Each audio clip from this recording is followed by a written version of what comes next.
Good morning everyone, মৌসুমি লাইফস্টাইলে আরও একটি ব্লগে তোমাদের স্বাগত। আর দেখতেই পাচ্ছ স্নান টান হয়ে গেছে, মিঠিরও স্নান হয়ে গেছে, আমারও স্নান হয়ে গেছে। পুজো টুজো করে আজকের ব্লগটা শুরু করছি।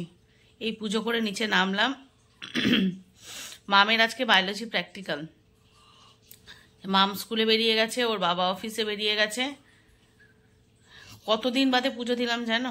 এই হাতে অপারেশন হওয়ারও আগে থেকে, যবে থেকে শরীর খারাপ, পুজো টুজো দিতে পারি না। মাঝখানে মনে হয় হাত অপারেশন হওয়ার আগে 1-2 দিন একটু একটু দিয়েছিলাম, ওদের যখন বেশি কাজ থাকে, না হলে দিই না। তবে হ্যাঁ, হাতের ব্যথা কিন্তু কমে গেছে, যদিও প্লাস্টার নয়, ব্যান্ডেজটা এখনও আছে। আমি জানি না যে এই সপ্তাহে ইয়েতে গেলে, মানে ডায়ালিসিসে গেলে কেটে দেবে কিনা স্টিচটা। তবে হাতের ব্যথা অনেকটা কমে গেছে, অনেকটা, মানে ধরো 80% ব্যথা কমে গেছে। তো এবার ভেতরে না একটা ওই স্টিচের জায়গাটা কুটকুট করছে, চুলকাচ্ছে, তার মানে স্টিচ নিশ্চয়ই শোকাচ্ছে। কিন্তু সকাল থেকে খারাপ হচ্ছে, এখনো বল পাম্প করিনি। একটু বল পাম্প না করলে তো তোমার এই এটা কাজ দেবে না, মানে ফিস চুলাটা ঠিকঠাক হবে না। তো বল পাম্প করতে বসবো এবার। তো তার আগে একটু খেয়ে ঠেয়ে নেবো দুজনে। সকালে খেয়েছি অবশ্য, কিন্তু এখন একটু পেয়ারা টেয়ারা খাবো, একটু ফল খাবো, কারণ জানি আমি একটু বেলায় ফল খাই।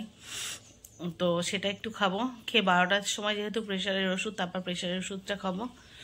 প্রেশারের ওষুধটা আজকাল আমি ভীষণ পাঞ্চুয়াল খাওয়ার চেষ্টা করছি, 5 মিনিট আগেও না, 5 মিনিট পরেও না। যাই হোক,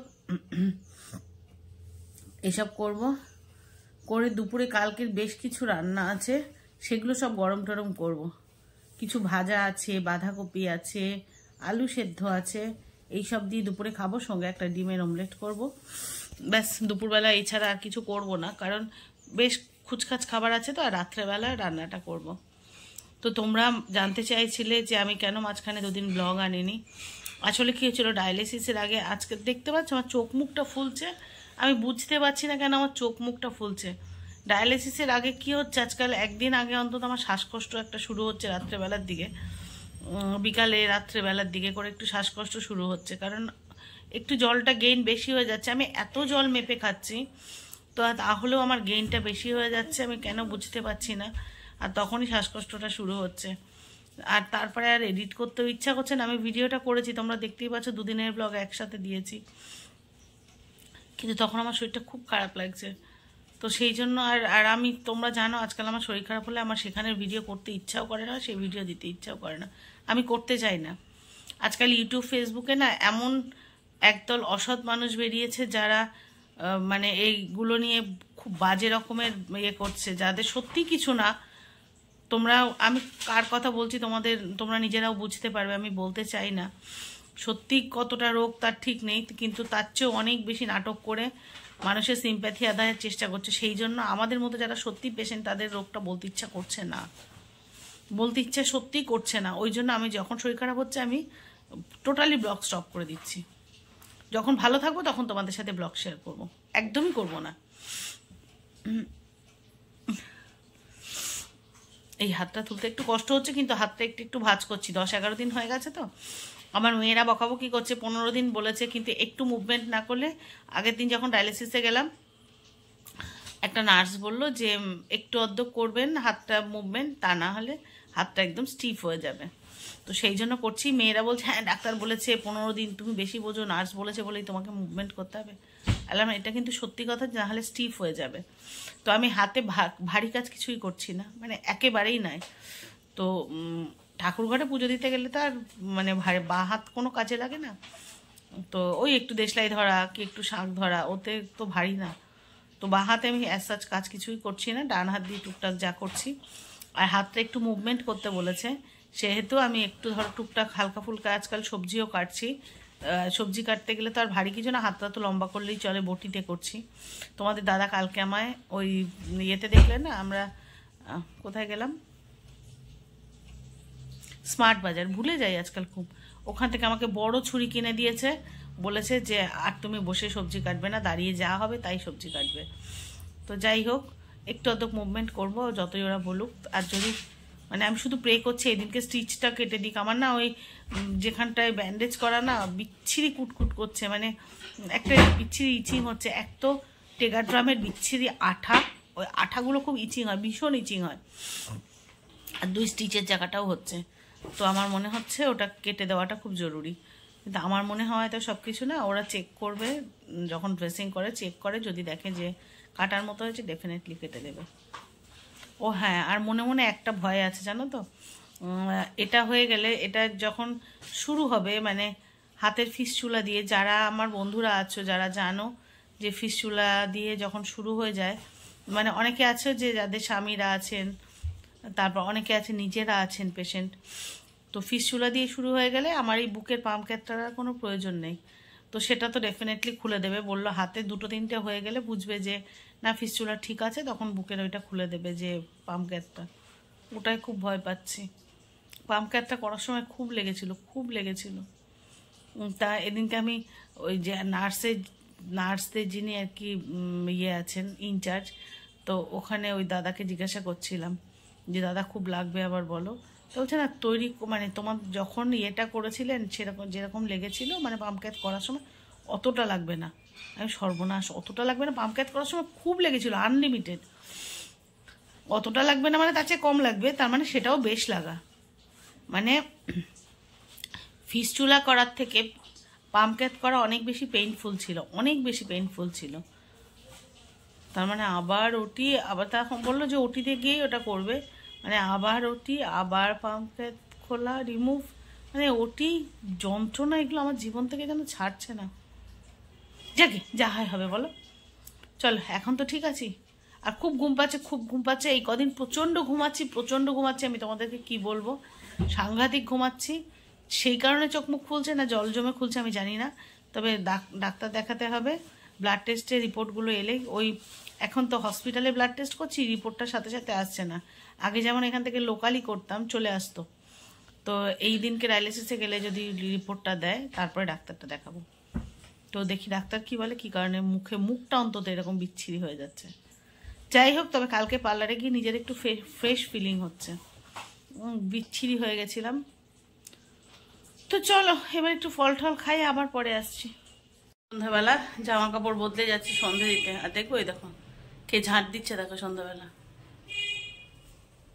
মিঠি বড় হয়ে গেছে, মিঠিও ঝাঁট দিচ্ছে, মাম তো করেই। এবার যারা দেখছো তারা আবার কেউ কেউ বলবে ওইটুকু বাচ্চা ঝাড় দিচ্ছে, হ্যাঁ দিচ্ছে, ও নিজে নিজে কাজ করা শিখছে, স্বাবলম্বী হচ্ছে, ও নিজে নোংরা করে, আমি দিতে গেছিলাম কিন্তু আমায় দিতে দেয়নি, ও শিখছে।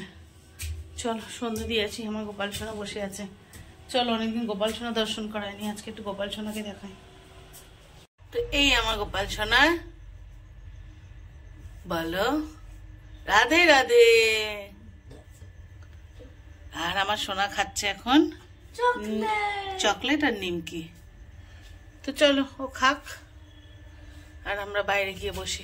সন্ধে দেওয়া হয়ে গেছে, মোমবাতি দিয়েছি, ধূপকাঠি প্রদীপ আর জ্বালিনি। চলো এবার আমরা বাইরে গিয়ে বসি, খেয়ে নাও বাবা। দেবো দেবো ভোয়া দিয়ে দাও আদা বাটা,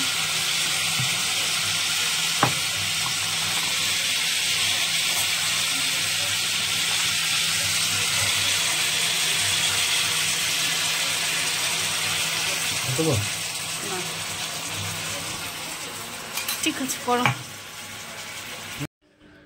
তো দেখো আমাদের এখন স্কিন ট্রিটমেন্ট চলছে,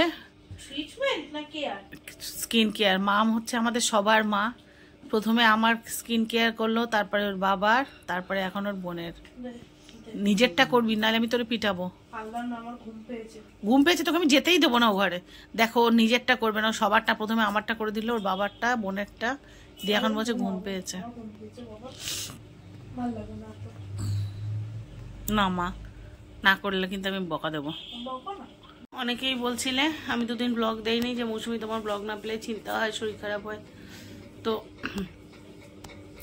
সেটাই বলা সোশ্যাল মিডিয়াতে, যে এখনো মানুষকে বিশ্বাস রাখছে। সোশ্যাল মিডিয়ার বর্তমানে যা পরিস্থিতি, মানুষ মনে হয় বিশ্বাস হারিয়ে ফেলবে। কিছু মানুষ যাদের সত্যি রোগ নেই, রোগ নিয়ে খেলা করে নিজের চ্যানেল গ্রো করার জন্য যে নোংরামি শুরু করেছে, তাতে মানুষের উপর ভরসা হারিয়ে ফেলবে।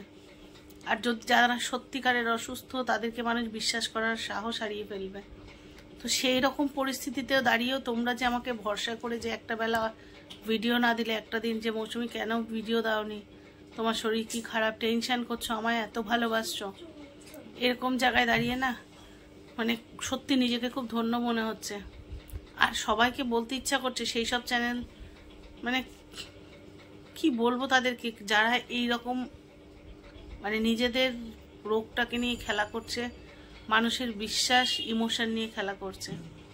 তো যাই হোক, তাদেরকে স্কিপ করে যাওয়াই উচিত। আমরাই হয়তো তাদেরকে বাড়িয়ে দিচ্ছি তাদের মানে সেই জায়গাটা, তারা যে আমাদের ইমোশন নিয়ে খেলা করছে সেই ইমোশনটাকে গুরুত্ব না দেওয়ায়। যাই হোক, সেটা আমার দরকার নেই বলারও বা জানারও, কিন্তু এটা এরকম পরিস্থিতিতে দাঁড়িয়েও যে এখনো মানুষের বিশ্বাস ভরসা আছে, এটাই আমার কাছে অনেকটা পাওনা। তো তোমাদের তো আর রান্না শেষে দেখানো হয়নি। ওই ফুলকপি মটরশুঁটি এগুলো দিয়ে খিচুড়ি করেছিলাম, মানে ফিনিশিংটা আমি দিয়েছিলাম, শুরুটা তো দাদা করেছিল, পুরোটাই সে করলো। লাস্টে একটুখানি জাস্ট একটু দেখে নেওয়া সব কিছু ঠিক আছে কিনা। আর ও অফিস থেকে কি বলে বাঁধাকপির তরকারি আর আলুর দম নিয়ে এসেছিল অফিস ক্যান্টিন থেকে, আর একটু পাঁপড় ভেজেছিলাম শেষে আমি। তো এই রাত্রেবেলায় টুকটাক করে এই খাওয়া হলো, কিন্তু আমি খেতে বসে দুগাল খিচুড়ি মুখে দিয়েছি। খুব একটা ঝাল হয়নি, কিন্তু তোমরা জানো আমার মুখের মধ্যে ঘা হয়েছে, নিচের দিকে জিভে কমে গেছে, কিন্তু ওপরের মানে ওপরের তালু থাকে না সেইখানটায় হয়ে রয়েছে, গালের মধ্যে হয়ে রয়েছে, আমি খেতে পারলাম না। তো যাই হোক, আমি ওটা খেতে পারলাম না, তো কী হয়েছে, আমি একটু দুধ খেলাম, খেয়ে দিয়ে এবার শুতে চলে এসেছি, কারণ এখন বেশ রাত হয়েছে, 11টা বাজে। আর সেই সন্ধ্যা আমি রেখে দিয়েছি কি এটা 11টা বাজে, ওই দেখেছো আমি এখান থেকে 3 মিনিট বাকি। হ্যাঁ 3 মিনিট বাকি 11টা বাজতে। তো বেশ রাত হয়েছে, আর কেন জানি না কেমন যেন একটু উইক উইক লাগছে। এই দুদিন শরীরটা বেশ ভালো লাগছিল, ওই দেখো মিঠি এসে চুল দেখাচ্ছে। তারপর রাত হয়েছে হচ্ছে মিঠির স্কুলের প্রজেক্টের কাজ করতে গিয়ে, আর মিঠির যে প্রজেক্টের কাজ ও তো সব একা করে, ও কারো সাহায্য নেয় না, ছোট মানুষ একটু সময় নিয়ে করে, এই করতে গিয়ে দেরি হয়ে গেছে। যাই হোক, চলো আজকের ব্লগটা এখানেই শেষ করি। সবাই যে যেখানে আছো ভালো থেকো, সুস্থ থেকো। আর যদি নতুন কোনো বন্ধু আমার চ্যানেল ভিজিট করে থাকো, প্লিজ চ্যানেলটা সাবস্ক্রাইব করে পাশে থেকো। আর যদি ব্লগটা একটুও ভালো লেগে থাকে, লাইক কমেন্ট শেয়ার করে পাশে থেকো। দেখা হচ্ছে নতুন ব্লগে, ততক্ষণের জন্য সবাইকে শুভরাত্রি।